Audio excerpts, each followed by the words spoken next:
Hello guys, welcome back to the channel learn CA with universe. So இந்த வீடியோவில் என்ன நம்ம பார்க்க போகிறோம் அப்படின்னா தேர்ட் சாப்டரில். ஓகே, ஸோ தேர்ட் சாப்டரில் part 4 of the video.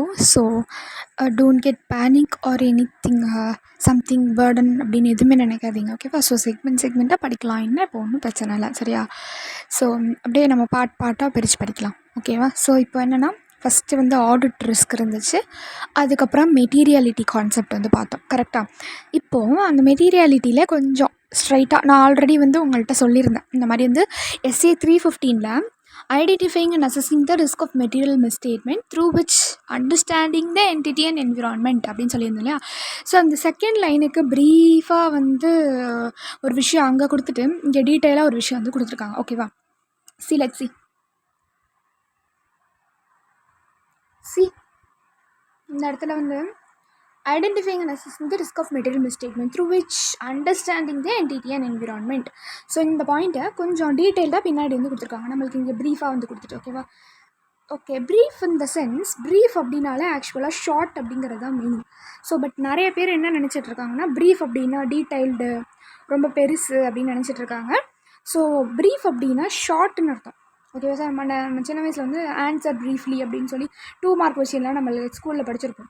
Answer ப்ரீஃப்லினா ரொம்ப டீட்டெயிலாக எழுதுங்கன்னு கிடையாது, ஷார்ட்டாக எழுதுங்க அப்படின்னு தான் நம்மளுக்கு சொல்லியிருக்காங்க. ஸோ நிறைய பேர் தெரியாமல் இருந்திருப்பாங்க, ஸோ தெரிஞ்சுக்கோங்க. ஓகேவா? ஸோ ப்ரீஃப் அப்படின்னா நம்மளுக்கு ஷார்ட் அப்படிங்கிறதா மீனிங். ஓகேவா? ஓகே, ஸோ இப்போது என்னென்னா ஒரு ஸ்டோரி மாரி பார்க்கலாம். பிகாஸ் நான் இந்த மாதிரி ஸ்டோரி மாதிரி ஏதாவது ஒன்று க்ரியேட் பண்ணுறனாலே அது வந்து இம்பார்ட்டன்ட் கொஷின் தான் அர்த்தம். ஓகேவா? ஸோ நிறையா எம்டிபி ஆர்டிபி எல்லாமே வந்து நான் அனலைஸ் பண்ணிட்டு தான் இந்த மாதிரிலாம் நான் நோட்ஸ்லாம் க்ரியேட் பண்ணுவேன். கண்டிப்பாக ஞாபகம் வச்சுக்கிட்டே ஆகணும் அப்படிங்கிறதுக்காக தான் நான் பண்ணுவேன். ஓகேவா? மற்ற விஷயம்லாம் சும்மா ரேண்டமாக அப்படியே ஓரலாக ஒரு நோட்ஸ் எடுத்து வச்சுருப்பேன்.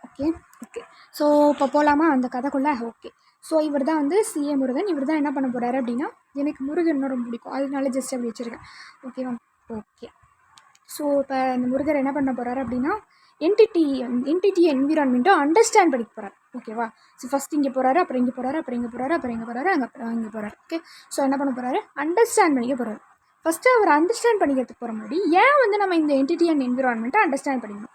ஸோ அந்த விஷயம் ஃபஸ்ட்டு பார்த்துடலாம். So why to understand entity and environment அப்படின்னு பார்த்தோன்னா, ஸோ நம்ம இந்த மாதிரி அண்டர்ஸ்டாண்ட் பண்ணிக்கிறனால நம்மளுக்கு ஆடிட் பிளான் பண்ணுறதுக்கு ஹெல்ப்ஃபுல்லாக இருக்குது. ஸோ நம்ம பிளானை வந்து நம்மளால் டெவலப் பண்ண முடியும். ஓகேவா?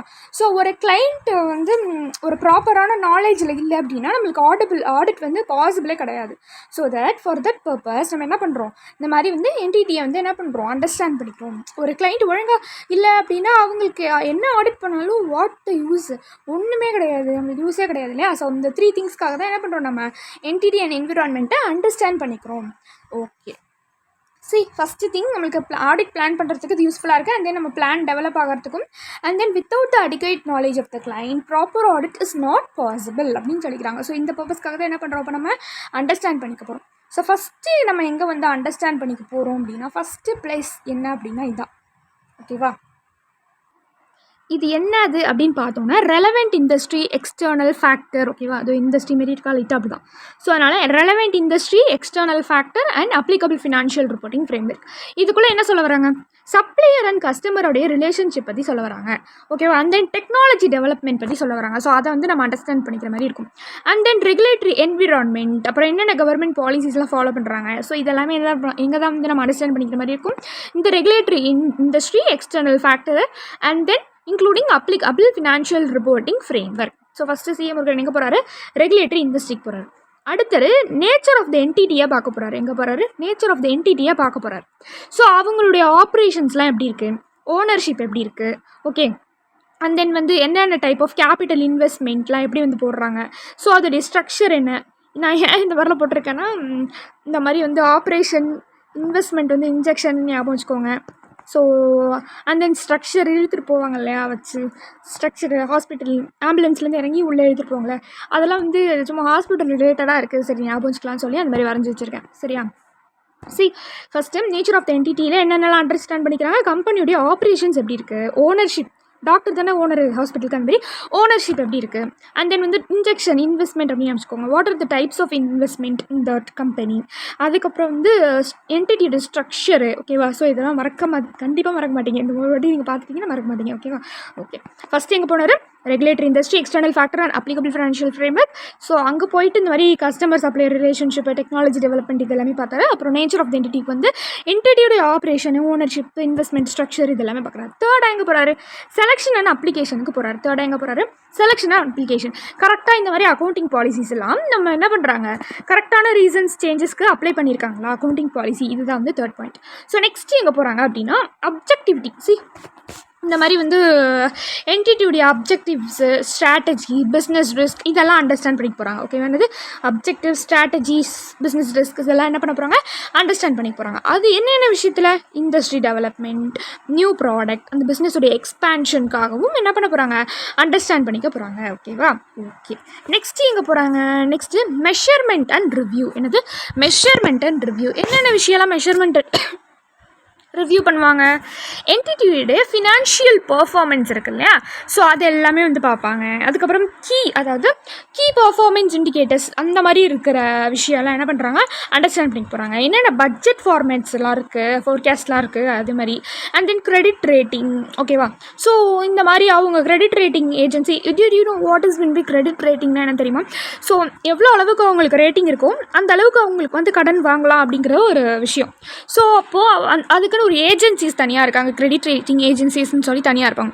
ஸோ அவங்க வந்து இந்த கம்பெனியில் இவ்வளோ ரேட் கொடுக்கலாம் அப்படின்னு சொல்லி கொடுத்துட்டு போயிடுவாங்க. ஸோ அந்த கிரெடிட் ரேட்டிங்கை பார்த்து என்ன பண்ணுவாங்க, இந்த மாதிரி வந்து அவங்களுக்கான டெப்ட், லோன்ஸ் இந்த மாதிரிலாம் கிடைக்கும். ஸோ அவங்களுடைய கிரெடிட் ரேட்டிங் வந்து இந்த அளவுக்கு இருக்குது அப்படின்னு சொல்லுவாங்க. So these are the things which should be understand. ஓகேவா? ஓகே, பேஸ்ட் ஆன் விச், அதாவது எதை வச்சு சொல்கிறாங்க, SA 315 வர நம்மளுக்கு செகண்ட் லைன் இதுதான் வந்து நம்மளுக்கு சொல்கிறாங்க. சரியா? ஸோ நோட்ஸ் வந்து டெலகிராம் குரூப்பில் இருக்கேன். ஸோ நெக்ஸ்ட்டு அந்த இப்போ நான் சொன்ன உங்களுக்கு டயக்ராமே நான் வந்து இந்த மாதிரி வந்து என்னோடய ஃபாண்ட்ஸில் எழுதியிருக்கேன். என்னோடய ஓனா. ஓகேவா? ஸோ இந்த ஹேண்ட் ரைட்டிங்கில் இந்த பக்கம் எழுதியிருக்கேன். ஸோ அது வந்து எப்படின்னா டயக்ராம் புரிஞ்சுக்கிறதுக்காக. ஸோ இது வந்து நம்ம ரீட் பண்ணிக்கிறதுக்காக. So to avoid spelling mistakes and all you can just see this. Okay, so next என்ன சொல்ல வராங்க அப்படின்னா, இந்த மாதிரி வந்து ஒரு என்டிட்டியை அண்டர்ஸ்டாண்ட் பண்ணிக்கிறது கண்டினியூஸ் ப்ராசஸ் அப்படின்னு சொல்கிறாங்க. என்ன சொல்கிறாங்க, கண்டினியூஸ் ப்ராசஸ். ஸோ இது வந்து ஒரு கண்டினியூஸ் டைனமிக் ப்ராசஸ் அப்படின்னு சொல்கிறாங்க. ஓகேவா? எதை, இந்த மாதிரி என்டிட்டி வந்து அண்டர்ஸ்டாண்ட் பண்ணிக்கிறது. ஓகேவா? ஸோ ஃபார் எக்ஸாம்பிள் இந்த risk of material misstatement, SA 320 அந்த மெட்டீரியல் டிட்டர்மைன் பண்ணுறது, அக்கௌண்டிங் பாலிசி அப்ளை பண்ணுறது, ஸ்பெஷல் ஆடிட் கன்சிடர் பண்ணுறது, அனலைட்டிக்கல் ப்ரொசீஜர்ஸ் வந்து அது இதான் வந்துட்டு இருக்கும். ஓகேவா? ஓகே, ஸோ இந்த மாதிரி sufficient quantity and appropriate quality இருக்கணும். ஓகேவா? Okay sir. ஸோ இப்போ ஆகும்போது இதில் என்ன சொல்ல வர்றாங்க அப்படின்னா, ஸோ இந்த மாதிரிலாம் வந்து நம்ம என்டிட்டி அண்டர்ஸ்டாண்ட் பண்ணிக்கிறப்போ இட்ஸ் நாட் அன் எண்ட், இதுக்கு வந்து ஒரு கண்டினியூஸ் ப்ராசஸ் அப்படிங்கிற ஒரு விஷயத்தை இங்கே சொல்கிறாங்க. ஓகேவா? ஓகே, ஸோ இவ்வளோதான் வந்து என்னென்னா ஜஸ்ட்டு அந்த SA 315 வர செகண்ட் பார்ட் இங்கே நடுவில் வந்து நம்மளுடைய லெசனில் இங்கே வந்து நினச்சிருக்காங்க. சரியா? Okay, I don't know why they did like that, but எனக்கு நான் அண்டர்ஸ்டாண்ட் பண்ணிக்கிட்ட வரைக்கும் அந்த SA 315 வர செகண்ட் லைன் எனக்கு இங்கே தான் புரிஞ்சுது. அங்கே அவங்க வந்து எக்ஸ்பிளைன் பண்ணல டீட்டெயிலாக. பட் லெசன்ஸ் போக போக அதுக்கப்புறம் இடையில தான் அது சின்ன டாப்பிக்காக இருந்தது. ஸோ தட் அப்போ உங்களுக்கு லிங்க் பண்ணுறதுக்கு ஈஸியாக இருக்கும் அப்படிங்கிற ரீசனுக்காக நான் அதை சொல்கிறேன். சரியா? Okay okay. ஸோ நெக்ஸ்ட்டு என்னென்னா இன்டர்னல் கண்ட்ரோல். ஸோ இது வந்து நம்ம புது வீடியோவில் பார்ப்போமா? ஸோ தட் உங்களுக்கு ஒரு பேர்டன் இல்லாமல் இருக்கும். ஓகேவா? Okay, so we will see in the next video. Until then, this is Shweta signing off. Thank you.